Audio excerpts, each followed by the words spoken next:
বন্ধুরা, মাত্র 7 দিনে তোমার চুল হবে লম্বা, ঘন আর চুল পড়া একদমই বন্ধ হবে।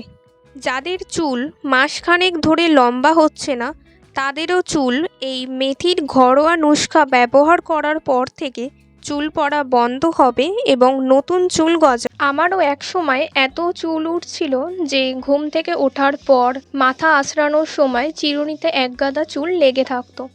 তারপর আমি এই মেথির ঘরোয়া নুস্খাটা ব্যবহার করি।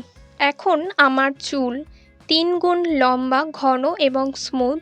স্টেপ বাই স্টেপ প্রসেস আমি তোমাদের দেখাবো, তো ভিডিওটা তোমাদের জন্য খুবই হেল্পফুল হবে, তাই ভিডিওটা একটু স্কিপ না করে লাস্ট অবধি দেখতে থাকো। ঘরোয়া নুস্খাটা তৈরি করে নেওয়ার জন্য সবার প্রথমে আমরা নেব মেথি। মেথির মধ্যে আছে নিকোটিনিক অ্যাসিড, যা আমাদের চুল দ্রুত লম্বা বানায়। তার সাথে মেথি দানার মধ্যে থাকে লেসিথিন, যার কারণে চুল ঘন, মজবুত করে এবং চুল পড়া বন্ধ করে। 2 চামচ মেথি দানা অ্যাড করব। মেথির মধ্যে প্রচুর পরিমাণে প্রোটিন থাকে, যার ফলে হেয়ার ফলিকল স্ট্রং করে, চুল রিগ্রোথ করে, থেমে যাওয়া হেয়ার গ্রোথকে বুস্ট করে, স্ক্যাল্পে ড্যান্ড্রাফ, ইচিনেস কমায়। তারপর মেথির মধ্যে অ্যাড করব 1 গ্লাস পরিমাণ জল। এবার গ্যাসে লো টু মিডিয়াম ফ্লেমে একটি পাত্রের ওপর বসিয়ে মেথি ও জলটা ফুটিয়ে সিরাম তৈরি করে নেব। সিরামটা ততক্ষণ অবধি ফোটাবে যতক্ষণ জলটা হাফ হয়ে কালার চেঞ্জ হচ্ছে। এই নুস্খাটা বানানো যতটা সহজ, ততটাই পাওয়ারফুল রেজাল্ট তোমরা ব্যবহার করার পর পাবে। ফ্রেন্ডস, তোমরা দেখতেই পাচ্ছ সিরামটার কালার একদম চেঞ্জ হয়ে গেছে। মেথির সম্পূর্ণ গুণাগুণ সিরামটার মধ্যে বর্তমান আছে। এবার সিরামটা ঠান্ডা করে নিয়ে একটি বাটিতে ছেঁকে নেব। এবার সিরামটার মধ্যে অ্যাড করব অ্যালোভেরা জেল। মেথি তো আমাদের চুলকে লম্বা, ঘন বানায়, তার সাথে অ্যালোভেরা চুলকে স্মুথ, শাইনি করে তোলে।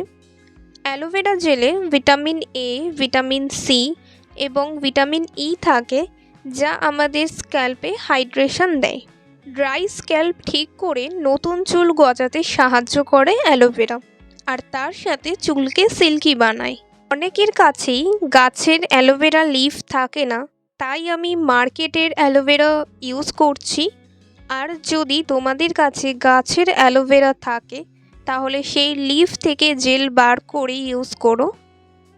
লাস্ট ইনগ্রিডিয়েন্ট সিরামটার মধ্যে অ্যাড করব এসেনশিয়াল অয়েল। 4 থেকে 5 ফোঁটা এসেনশিয়াল অয়েল অ্যাড করব। তোমরা এসেনশিয়াল অয়েলের জায়গায় নারকেল তেলও অ্যাড করতে পারো, বেনিফিট একই পাবে।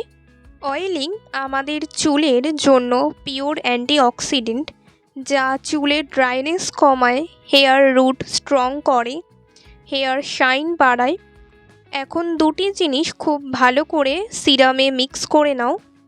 যেই ইনগ্রিডিয়েন্টগুলো বললাম সেগুলো সবার বাড়িতেই থাকে, তাই যেভাবে বানিয়ে দেখালাম সেভাবে ব্যবহার করো। সিরামটা আঙুলের সাহায্যে স্ক্যাল্পে লাগিয়ে ম্যাসাজ করো, যাতে স্ক্যাল্পে পুরো পুষ্টিগুণ বর্তমান থাকে এবং ভেতরে প্রবেশ করে। যাদের চুল একদমই লম্বা হচ্ছে না, চুল পড়ে যাচ্ছে, ঝরে যাচ্ছে, তাদের জন্য সিরামটা হবে একদম রামবাণ। স্ক্যাল্পে ছোট ছোট ভাগ করে সিরামটা লাগিয়ে পুরো অ্যাবজর্ব হতে দাও। তারপর 5 মিনিট স্ক্যাল্প ম্যাসাজ করো। ম্যাসাজ করলে আমাদের চুলের ব্লাড সার্কুলেশন বাড়ে, এর ফলে স্ক্যাল্প মজবুত হয়, চুল পড়া কমে, দ্রুত চুল লম্বা, ঘন হতে শুরু করে। মেথি দানা চুলের নানান সমস্যার জন্য অনেক পুরনো যুগ ধরে ব্যবহার হয়ে আসছে। মেথির কত গুণ সেটা আমি তোমাদের আগেই বললাম, তাহলে বুঝতেই পারছো কতটা পাওয়ারফুল রেমেডি। সম্পূর্ণ স্ক্যাল্পে অ্যাপ্লাই করার সাথে সাথে হেয়ার লেন্থেও অ্যাপ্লাই করে নেবে। ঘরোয়া নুস্খাটা বাচ্চা থেকে বড়, 12 বছর বয়স থেকে সবাই ব্যবহার করতে পারবে। সপ্তাহে 3 বার ব্যবহার করলে 10 দিনের মধ্যেই তোমার চুল পড়া বন্ধ হবে, চুল লম্বা, ঘন, মজবুত বানাবে। সিরামটা একবার বানালে 7 দিন ফ্রিজে স্টোর করে রাখতে পারবে। একবার বানিয়ে স্প্রে বোতলে ভরে স্টোর করে রেখো। স্ক্যাল্পে এবং হেয়ার লেন্থে পুরো সিরামটা অ্যাপ্লাই করা হয়ে গেলে তারপর 5 মিনিট স্ক্যাল্প ম্যাসাজ করবে। 5 মিনিট ধরে স্ক্যাল্প হালকা হাতে ম্যাসাজ করে নেওয়ার পর 1 ঘন্টা চুলে সিরামটা রেখে অবজার্ভ হতে দেবে।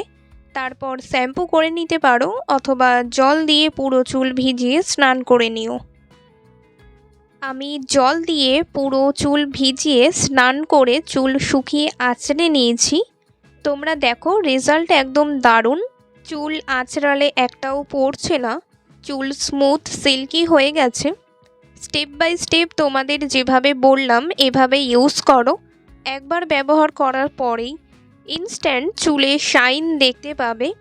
নিয়মিত ব্যবহার করলে চুল লম্বা মজবুত হবে, চুল একটাও পড়বে না।